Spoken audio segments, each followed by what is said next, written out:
Buto sa bulkan sa mua. Dali mo. Oras at kapalaran ang kalaban. Nang lumikas ang pamilya ng magsasakang si Sadra mula Canlaon City sa Negros Oriental. Si Papa niya! Hindi alintana ang hirap sa pagtakbo habang karga-karga ang 1 taong gulang niyang anak. Tila nakikipagpatintero kasi sila kay kamatayan. Makalayo lang sa kanilang tahanan na nakatindig sa paanan ng isa sa pinakaaktibong bulkan sa Pilipinas, ang Mount Canlaon, na nito lang Lunes muling sumabog. Grabe yung buto sa bulkan sa mua, sa Canlaon. Kasunod ng pag-aalboroto ng bulkan, ang pagragasa ng ibinuga nitong maitim at napakakapal na abo. Pagdalay mo! Kaya sina Sandra itinodo na ang pagtakas sa tiyak na kapahamakan. Grabe. Buto yun. Makalipas ang ilang minuto, maswerte sila nakalayo. Grabe! Kala ko katapusan na ng mundo. Gulat talaga ako noon.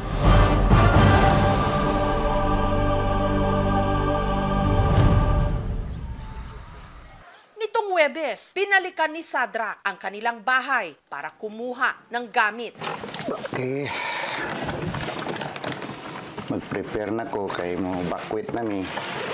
Kay delikado na gidiri sa mo ang lugaron.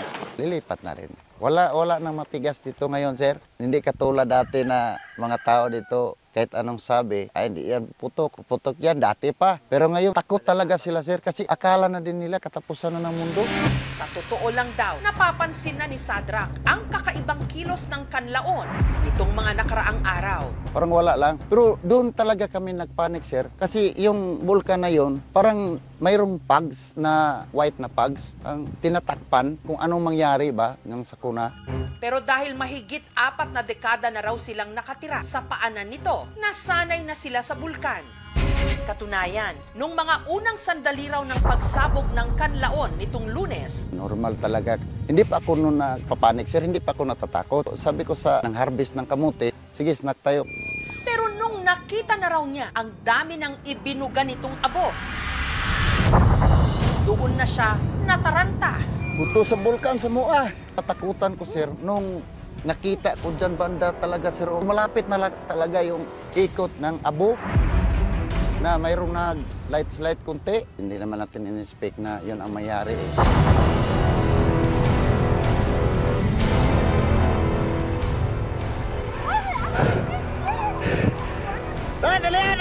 Dali mo! Takbuhan kami doon kasi ang natakutan namin yung ikot sa parang balod na sa dagat na parang hindi na mapigilan na baka pupunta yan dito. Grabe yung buto sa bulkan sa mua, sa Canlaon. Iunan ako mga bata! Tapos yung madaanan na kahoy, nag-lights. How much kung ako ang matama at saka yung mga bata, mas delikado. Grabe! Matatandaan na nito lang Hunyo, nagkaroon din ng phreatic eruption ang Canlaon. Itong mga phreatic eruptions ay mapanganib dahil ito ay nagsasanhi ng tinatawag nating ballistic projectiles. Ito yung nakikita nating umiitsa na malalaking tipak ng bato. Kahit nabuti lang yan, kapag ito ay initsa ng phreatic o steam-driven eruption, pag bagsak nito sa lupa, ito ay parang bala ng baril. Pero ang pagsabog ng bulkan nitong Lunes na itinuturing na isang explosive eruption na nagtagal ng halos 4 na minuto, hindi hamak daw na mas malakas kumpara sa mga nakalipas nitong pagsabog. Itong pagputok na ito ay lumikha din ng tinatawag nating pyroclastic density current o mas kilala bilang pyroclastic flow.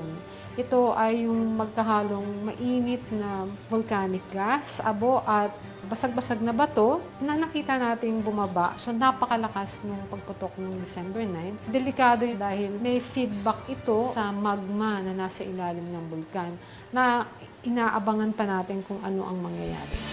Ang paglabas ng puot ng Mount Canlaon nagresulta sa 4 na kilometrong volcanic plume.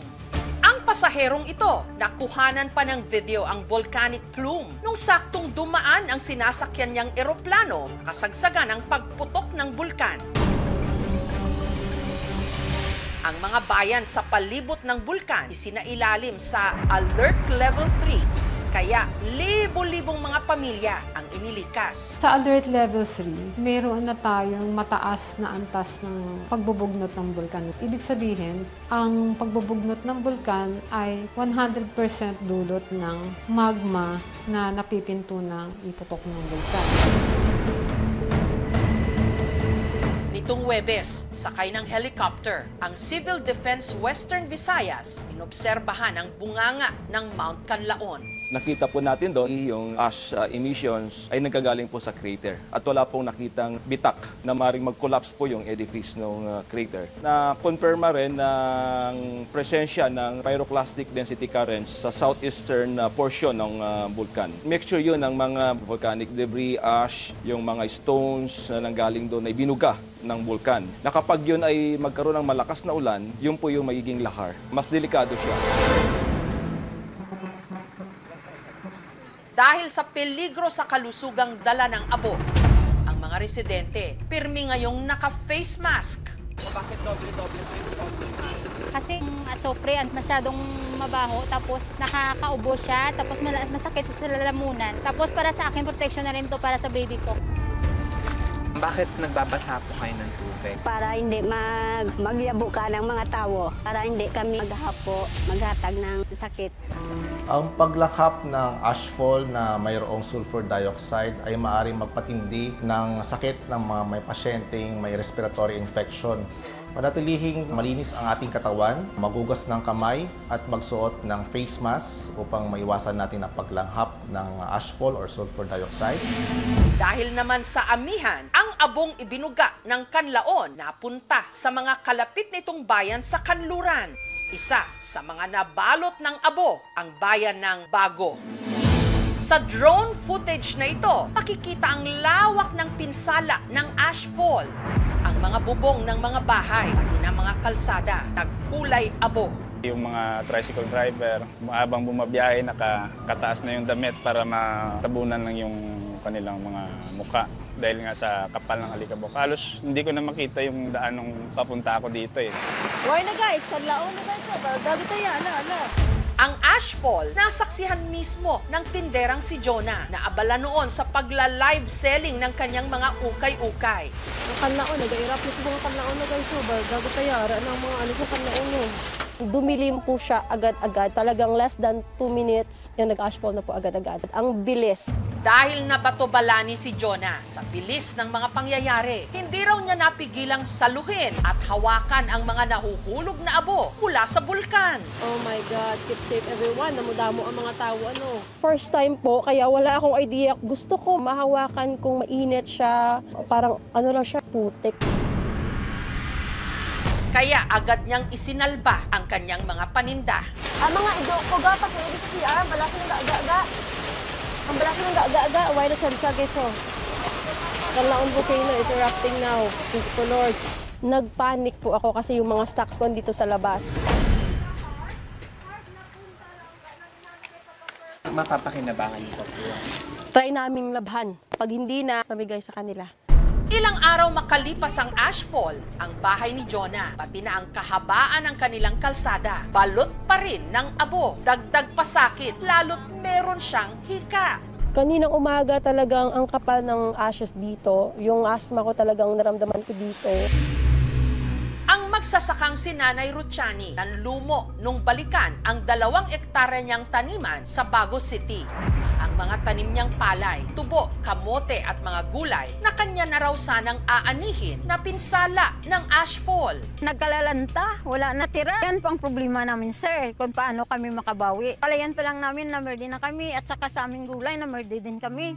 Dagdag problema pa na ang kanyang kaliwang mata namaga matapos siyang mapuwing ng abo. Pre, nagubag dayon. Dayon ang heart ko masakit. Ang mga kaukulan, nagapangayo ako sa inyo sang suporta. Nga kabay pa, bigyan nyo kami ng puhunan para makarecover ang aming mga pananim. Sa ganitong sitwasyon, wala na talaga kaming magawa. Rest assured that the city government will help our farmers for them to revamp para makabangon. Ilang araw matapos ang nangyaring explosive eruption ng Canlaon, Tila kumalma naman ang bulkan. Pero ang daan-daang evacuees sa bayan ng La Castellana hindi pa rin makauwi sa kanilang mga tahanan. Inoobserbahan pa raw kasi ang galaw ng bulkan. Muhila ko sa akong sitwasyon ko kay di bagud pait kayo dili magkakalaka. Nangamuhi in taon kaluyan in taon mi diri nga mabuhi in taon mi nga dili in taon mi magutman. Si Lizelle naman aalala para sa kanyang inang si Evangeline na na-stroke. Mahirap para sa akin. Araw-araw ako yung may iyak kasi may maliit pa akong anak. Nahihirapan ako araw-araw. Wala naman akong kapatid eh. Ako lang mag-isa. Hindi siya mapagamot dahil mahirap lang kami. Habang ang ilang mga sanggol at bata nagkakasakit na. Yung anak ko po may sakit na ubo at saka nagtatae. Sana dinadasal namin po na magbago na yung ng kanaon para makatahimik na kami dito. Ang pinakakailangan daw ng evacuees ngayon, malinis na inuming tubig. Anong ginagamit yung pang-inom? Bumibili kami sa tindahan kasi lasang chlorine. Nabigyan sila agad ng mga food packs, mayroong mga hygiene kits. Kung tatagal pa to ng isang buwan, yun siguro yung ikakababahala ng aming pamahalaan. Pinangangambahan ng lokal na pamahalaan na baka abutin daw ng Pasko ang mga nasa evacuation area. Wala nga kaming pira para ipamasko. Sabi ng papa ko, hindi naman mahalaga yun. Importante makakain kami. Sakit sa pakiramdam na ako lang mag-isa, walang tumutulong sa akin. Maaari pa raw magkaroon ng mas malakas na pagsabog ang kanlaon sa mga darating na araw.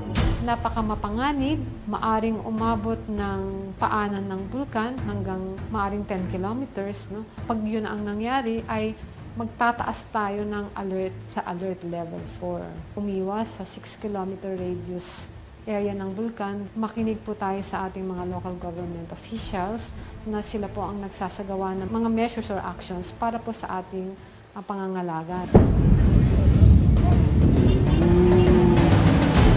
Bagamat may mga senyales, wala pa ring nakakaalam hanggang ngayon kung kailan ang saktong oras na sasabog ang isang bulkan. Bilang pangatlo sa pinakaaktibong bulkan sa Pilipinas, sunod sa Mayon Volcano at Taal, dapat lang na ang mga nakatira malapit sa kanlaon. Dali mo! Sa lahat ng pagkakataon, maging alerto. Grabe!